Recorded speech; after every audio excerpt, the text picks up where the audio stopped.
You hooked up with Nathan yesterday, and by hookup, we're talking Rizzed. Absolutely not Riz. Dude, do you know that when I pulled up to his house, bro came outside with no clothes on? No hit though. He's the literally fucking Rizzler.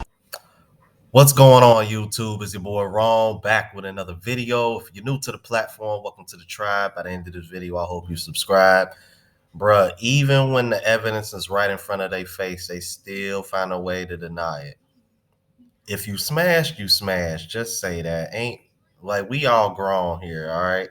I think when it really comes down to, I'm like, she's just embarrassed. That's why the first thing she tried to do was insult him, and he was like, okay, but I still hit though. It's like, why is it so hard for women to realize? It's like, once a man got the draws, it's over. Ain't really nothing you can say or do to try to make him feel bad. You still let him smash. It's over. You lose. Yeah, I had to use the you lose at. I had to use the you lose ad lib on that one. All right, so let's keep it moving. You're asking me to state what I just stated again, which you said you disagree with. That proves my point, that women don't disagree with ideas. They disagree with how they feel once you state an idea. We're seeing a quintessential example of that right now. This podcast, this episode, has been a masterclass on female nature. Your first statement, the first part of your statement is the part that I didn't agree with. Which was? You kept going, and that's why I asked you to repeat what you just said. You cannot articulate an argument against something if you don't even remember what it was. That's my point. You want us to tell you?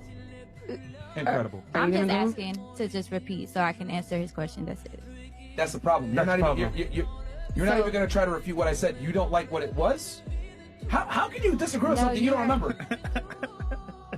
Stupid. Am I crazy? Am I crazy? I agree with what Myron's saying because I really just heard this from a male earlier today.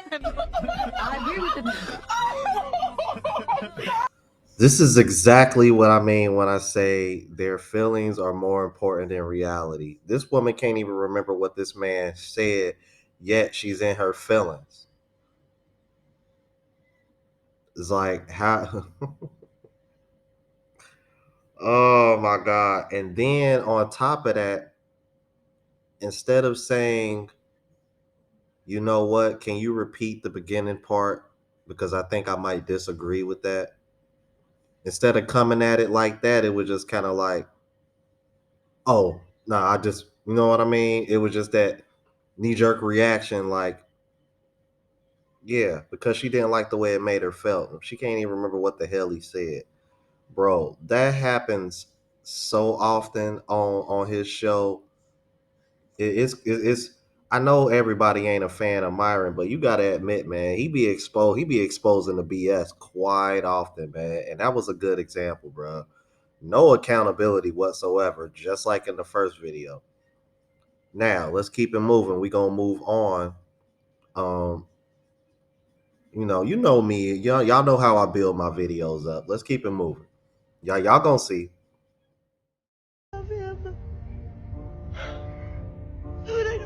Now you might think I'm going to do what a lot of guys are going to do, which is say, well, now you know how we feel and mock this woman and so on and so forth. I'm not. Because you see, I genuinely feel bad for her. Because there's a lot, and I do mean a lot of good women out there. But the problem is, there's also a lot of not so good women. And they're the ones controlling the narrative right now. The narrative which says, don't approach women. All men are bad. It's all men till it's no men, etc., etc. And men have had it with that. It's been this way for decades now. When you add to it the risk of losing everything is significantly. At least 50% of marriages end up in divorce, most of which, 80 to 90%, are filed by the women.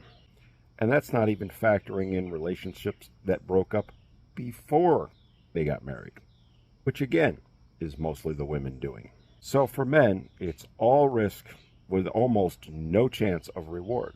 And men have figured that out. And they're done. They're walking away.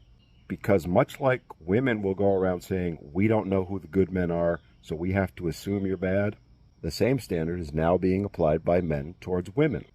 We didn't make the rules. We didn't set this paradigm up. The ladies did. So I actually feel bad for this woman. I'm going to assume she's a nice woman. Sure, she's been divorced. Okay, some will jump on her for that. I'm not going to. But I would also say to men, be very, very careful before you date someone like this. I'm not saying don't date her. I'm saying assess the risk and decide if that risk is worth any potential reward. And that's what men have to do now, because as I said, that risk is so great of losing everything. Your home, access to your kids, a good portion of your income. I could go on and on. So I wish her well, but as the data is showing, men are done, they're walking away, and they're not coming back anytime soon. Oh, okay. I'm like, he must be MGTOW. I'm like, that sounds very, very MGTOW, man. Shout out to my MGTOWs, man. It's like, but he's right though. I mean, I've tried to explain this all the time, man. It's like women have forced men to date just like them. We have to assume the worst until proven otherwise. And it ain't nobody fault but theirs, man. I'm like, and they know what they doing. Let's keep it moving. Father was in the military, so I lived everywhere. I've lived overseas. I've traveled overseas. I've seen the world. The Western woman, the American woman, from a standpoint of marriage and family, this is the worst place in the world to choose a wife. Not only worst place in the world, it's the worst place in the annals of history to choose a wife. Attention to a woman is like crack cocaine. And so she's seeing these things on the internet, and she's got guys in her DM, and they're giving her a false idea of their value. Male attention is monopoly money.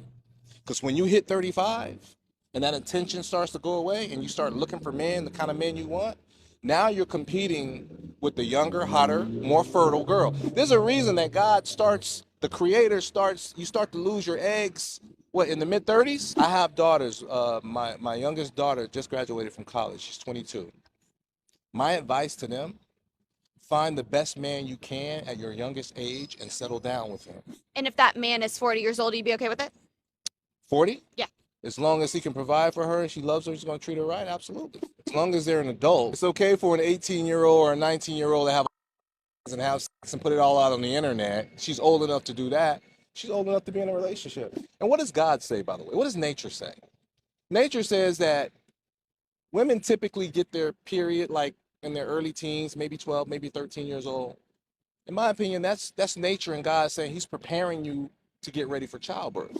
It's always from tradition, and you go to other countries, the same thing. You find younger women with older men because the older man is more seasoned. He can teach her. He's developed himself. He's got resources, and he's able to provide for her. You see all these pretty women walking around. They're in Vegas. They understand. They're monetizing their sexuality. This is the world we live in, right? But at my age and what I know, and I can pull out thousands of dollars. Oh, I thought he was gonna pull out he pulled out money. No, I can pulled pull out out money. thousands of dollars. Thousands of dollars right here. I'm the pretty guy now.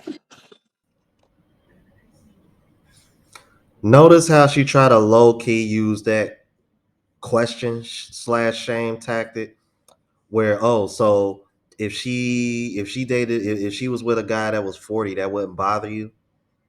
The only reason why you ask is because that bothers you. And this is the hypocrisy about the whole dating the older man thing. Because he made a very, very valid point, and I'm thinking about doing a video on that alone. Explain to me why the hell women think it's okay for them to start a OnlyFans at 18, 19 years old. Y'all have made this decision to do this before y'all were even legal enough to do it, knowing damn well a lot of these guys that are watching you are going to probably be 40, 50, 60 years old. But you wouldn't get in a relationship with one that had pure intentions, that probably doesn't have kids, wants to start a family. Think about how dumb the hypocrisy of that is. It's okay for me. It's okay for me to have a sugar daddy. It's okay for you to look at me butt naked for $4.99 a month. But God forbid you want to start a family with me and be in a relationship and marry me.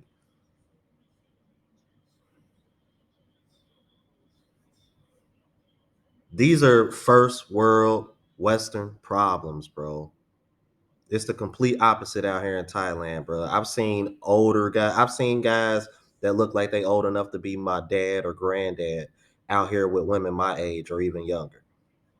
Completely different dynamic when you come out here, you guys. Get your passports, man. On to the next clip. Leave when they're unhappy. This one's going to hit hard. Why don't men leave when they're unhappy? Well, let's start with the upbringing. From birth to death, men are held accountable for everything they do. Terms, it was a mistake, or I didn't know any better, those aren't terms we can use. Nobody listens. And when you cock up, like every human being does, you have to bear the consequences. And you're reminded continuously that it's your responsibility, you did this. There's no free pass, there's no second chances, there's no innocent mistakes for men. All we receive is judgment and consequences. I'd really like to tell you that when we do things right, that we're appreciated for that and it's acknowledged. Even my video that went viral, I received a lot of support on it because I was talking to men about how, obviously, April 24th, bad idea, we won't stand for it. But even that video got a bucket load of hate from certain groups of women. So even when we do something right, we're treated like we're doing something wrong. Why don't men leave when they're happy? Well, there are men who leave when they're not happy, and they become part of the unaliving statistics. Because there's not much in a man's life that is happy. A man has one thing, and that is responsibility. The truth is, it's a burden we carry without expecting any reward. In fact, we expect even if we do carry out our role as the responsible person, we will still be treated like dirt. When a man is unhappy in a relationship, the only thing that he can think is, it's my fault. It's my responsibility. I have to fix this. Unfortunately, a fair amount of the time, it isn't their fault and they can't fix it. And what are they supposed to do? Find happiness elsewhere? A man finds himself in a state of comfort when he fulfills his responsibilities, not happiness. And when he can't, he stops being comfortable and his own idea of himself is crushed. The reality is this needs to change. Men are constantly trying to be the best they can be and always worrying about the responsibility that they have. And if men stop doing that, they're going to be treated worse than they already are. This is a culture change that needs to happen with women. You lot need to stop teaching your boys that his entire life means nothing except for the responsibilities that he is able to achieve. Need to find a way to give a man actual happiness rather than just the fulfillment of completing his responsibilities. Above all else, you need to take responsibility for your part in the ending of the relationship. And you need to take into account all of the actions you've taken in the past that have led millions of men around the world to be used to being depressed and not expecting any more. Men don't leave because leaving is no better than staying, but it is their job to make it work. Yeah, I've wanted to react to this clip in particular a lot because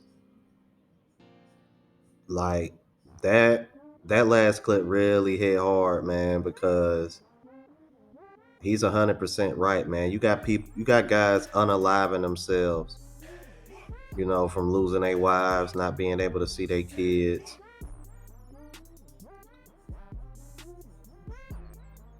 We get held accountable for everything. Even before the manosphere and the RP space, it seemed like we were always taking 100% of the blame. But now that these male spaces are starting to grow, getting mainstream attention, now all of a sudden it's like, hold on, wait a second, hold up. Women are being held accountable for stuff? Yeah. Because ain't nobody in this world 100% innocent. You know what I mean? We all flawed. That doesn't mean we can't be better. But one of the main reasons why men don't leave is because the way the system is set up. That's why I played that third clip before I built my way up to that, because he covered the legal part of it, which is why I can understand why MGTOW exists. You know what I mean? Going monk mode is what helped me grow my channel to what it is now. Instead of focusing on chasing women, I was focused on chasing success with my channel. You know what I mean? I'm like, that's why I preach all the time to you guys to put yourself first, man, because these women don't care. And clearly they don't, because even when it's just a hookup, like in the first clip, they still don't want to take any accountability. Y'all let me know what y'all thought about this, man. If you went new to the platform, please subscribe. OGs, I appreciate the love and support. Make sure y'all hitting that bell notification. That way y'all know when I'm uploading. Hit the like button because it helps with the algorithm. It helps me reach a broader audience. Also, look out for the travel vlog channel, Unplugged Traveler. Link is in the description and pinned in the comments. Until the next video, y'all. Deuces.